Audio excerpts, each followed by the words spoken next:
Hi, my name is Joleon Lescott, ex-professional footballer, dad, husband.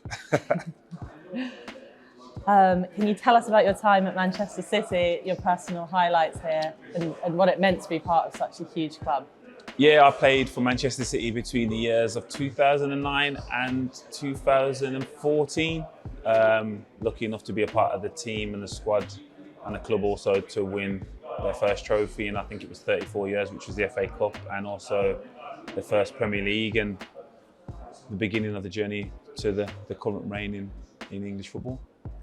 So how does it feel to be back at the Etihad? Does it feel like a different world, or does it take you right back to it? No, it's totally, as I'm used to it, it's totally different. I come here quite often. I live locally. It's not my first time to be back here, but yeah, it's always a special place to be because obviously some great memories here. So how did it feel playing for England, and how did that compare, like playing for your country versus playing for your club?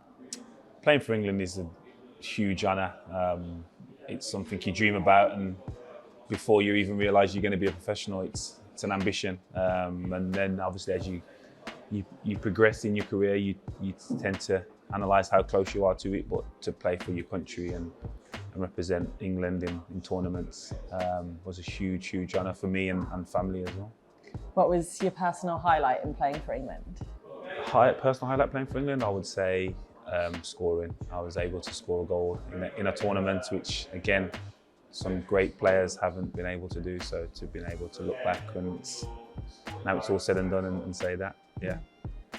So to go back to the City, can you tell us about that game in 2012? Did you think that it was all over and they lost the league? At what point did you think it might come back? No, again, we was at a place where we believed before the game we was going to win. Not take it for granted, but obviously as the game went on, we went in front. It was we believed we were going to be able to hold on, and then it played out the way it did, which is not ideal. But in hindsight, obviously winning is the most important thing. So yeah, it was a special game and an occasion to be a part of. But yeah, to win it in any way is a massive achievement. So moving on, can you tell us about your transition from being a professional footballer to your second career? How you found it? Was there anything unexpected that took you by surprise? Well, obviously transitioning from player to what is deemed now as a second career, in layman's terms, retiring. But yeah, no, I'm not entirely sure which direction I'm going in yet. I'm just trying to gather in as much information and experiences, stay involved in the game to some capacity, but in what area I'm unsure yet. But luckily I've created relationships and opportunities where allow me to explore different avenues. So do you think had you had more support and like attention placed on a second career when you were playing, you'd have more of an idea where you'd want to go now? No, it's not that I don't have an idea of where I want to go. It's just making sure it's the right decision. I'm aware that I'm not going to love anything the same way I did as playing, so I don't want to be rushing into a decision where I'm fixed in a role or a job or an occupation where the enjoyment isn't there to some level. Cool. So can you tell us about the Sports Directorship course, what that involves, what you feel you've learned from it?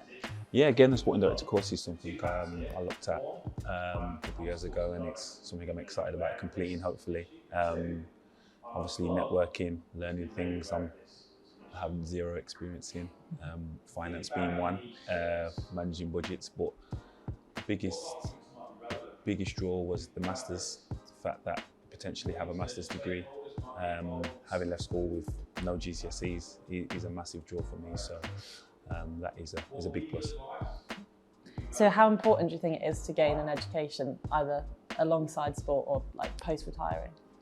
Is it important to gain an education? I think it's important to gain experiences and also take yourself out of your comfort zone. Most sportsmen, not all, but most are focused on being the best athlete they can be. And obviously that doesn't last forever. So again, it's just important to put yourself in areas, if you want to stay in the game, outside your comfort zone. Because the people that are potentially going to employ you need to know that you can operate outside of the athlete parameters. So how has the programme helped you in your current roles at BT and England under-21s? Again, it's helped due to gaining an understanding in things I was unsure about. Obviously, speaking, presenting is a big thing. Having to create presentations, never had to do that before. So again, it's preparing me. As it helps in the roles I'm doing now, probably not as much as what I would say going forward, I'm sure, and hopefully in years to come, I can look back at this course and be like, yes, this was a definitive moment. I learned this on the course and it's helped me to get to where I want to be. So you got roles both in coaching and media side of things. Has that sort of helped you realise how interlinked everything is and how everything works together in sport? Yeah, definitely. I was aware that things were interlinked, but the power of each other, I don't think there's one more denominator than the other. I think we've seen how important the media side of it was during COVID when fans weren't allowed and the coverage was there, but also how much support and a mental stimulus the actual game gives. It was one of the first things that was allowed to reopen during a tough time for everyone, but due to the emotional connection that everyone has with sport, football was the first thing that the government were openly relaxing guidelines on. So again, it's so important that they play a part to everyone. So what's the one thing you've learnt about football since retiring from the professional game? Oh, one thing I've learned about football since retiring. Probably learned that it's not as serious as you think when you're inside of it. I think your world, and rightly so, as an athlete and as a player, your world revolves around it. Your decisions should revolve around what's best for your career and performance. But when you're away from it, it's not deemed as important as I thought it was, especially within my family dynamics. Now we have different priorities. So yeah, it's a nice surprise, should I say. That's a good answer.